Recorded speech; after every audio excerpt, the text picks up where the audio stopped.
Buenas tardes, amigos de Voces, soy Gladys y esta tarde les voy a leer un cuento de Liliana Bellone, extraído de un libro que lleva por título Estas que fueron pompa y alegría, de Ediciones Retorno. Liliana Bellone es una escritora salteña, nacida en 1954, graduada en Letras en la Universidad Nacional de Salta, y obtuvo numerosos premios, y uno de los demás reconocimientos fue su novela Augusto, que inclusive recibió el premio Casa de las Américas en Cuba. Bueno, el cuento que les voy a leer lleva por título El mensaje. Roldán se deslizó entre los óleos, miró el Francisco de Zurbarán, el gran tesoro de la sacristía. Afuera se oían las voces de los turistas que hablaban en francés, inglés o alemán. Yo hablo solamente en español, les había dicho. Claro, siempre había turistas que hablaban en español, pero la mayoría eran los otros, los extranjeros. Las propinas habían disminuido. Ah, Francisco, hermano del sol y de la luna, hermano de Alighieri, que un pintor alemán agregó en el fresco de la galería de la clausura de los monjes junto a la arcada de los tesoros romanos. Dante Alighieri se parecía al padre Leodoro, que lo sentaba en sus rodillas cuando él era muy pequeño. A Roldán no podían calcularle la edad. Era macizo, de estatura mediana, cobrizo, con el rostro ovalado y los pómulos altos de los quechua, pero tenía el cabello ondulado y suave y los ojos rasgados con iridiscencias verdes, lo que mostraba la mezcla europea. Roldán apareció en el convento milagrosamente durante una noche de lluvia. Uno de los padres más ancianos, gran lector de novelas de caballerías y epopeyas medievales, lo bautizó Roldán y lo criaron entre el hermano Sol y la hermana Luna.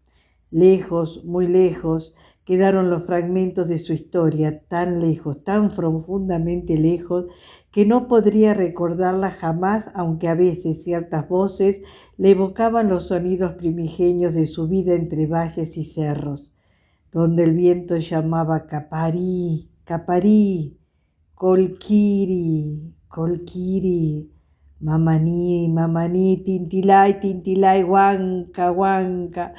Los frailes lo educaron entre los frescos y reliquias del convento, donde un pintor alemán plasmó a Clara y a Francisco y a Dante Alighieri, al arzobispo y al padre Leodoro, en un sincretismo que maravillaba a Roldán.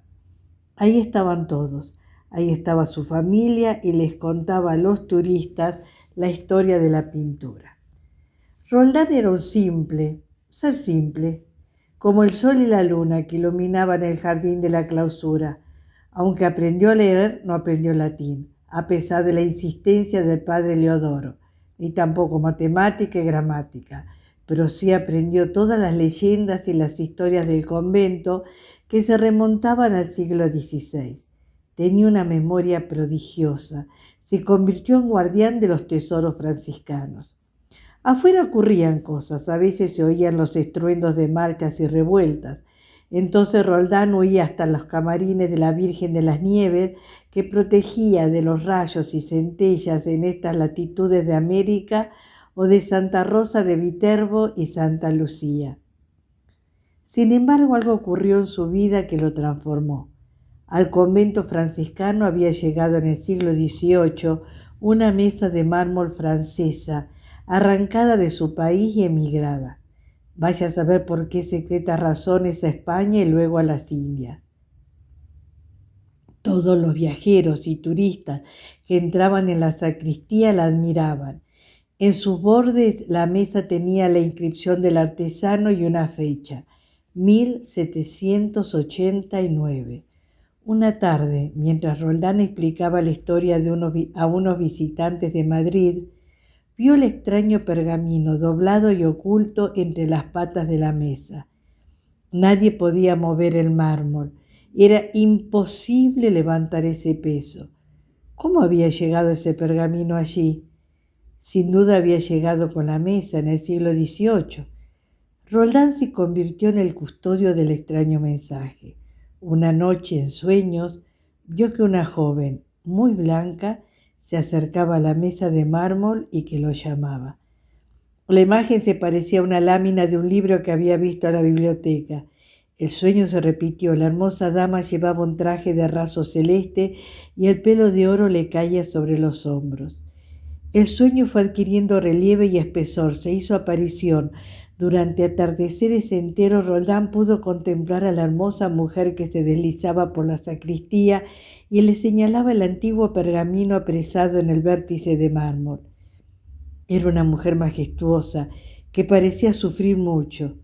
Qué misterioso dolor la tornaba ansiosa, dulcemente condenada a vagar entre el cielo y la tierra. Una noche en que la lluvia parecía no tener fin y el agua se precipitaba por los techos de la capilla y del antiguo cementerio de los frailes, por las gradas de la biblioteca y las arcadas de la galería, Roldán tuvo la revelación en su alma romántica. Se había despertado algo dulce y doloroso, el amor. Roldán estaba enamorado de la aparición. Pensarían que se había vuelto loco, pero cada día la sentía más cerca. Intuía su respiración y su perfume, su piel y sus ojos, tan azules, tan profundamente azules. Pero ¿quién era esa mujer? ¿Tal vez una reina? ¿Una princesa? ¿Una criatura atormentada por remotos recuerdos, por culpas e injusticias? ¿Quién era? Roldán perdió toda la noción de tiempo, vagó por galerías y patios, dejó de hablar, de comer, de atender a los turistas, a los padres, al padre Leodoro, dejó de vivir y comenzó a morir por amor.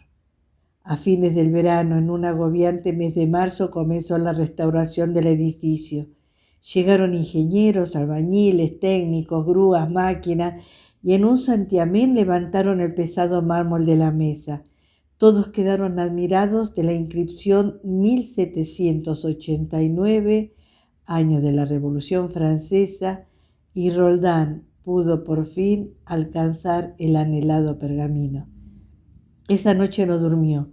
Temblaba de ansiedad, lloraba, apretaba el amarillento papel sobre su pecho. Ella ya no vendría más, la había perdido. A la mañana siguiente quitó el anillo y el sello que envolvió un pequeño sobre con una tarjeta en delicado papel de arroz, ribeteado en oro, con un escudo de dama y las iniciales M.A. Una letra finísima de ángel decía Je t'aime.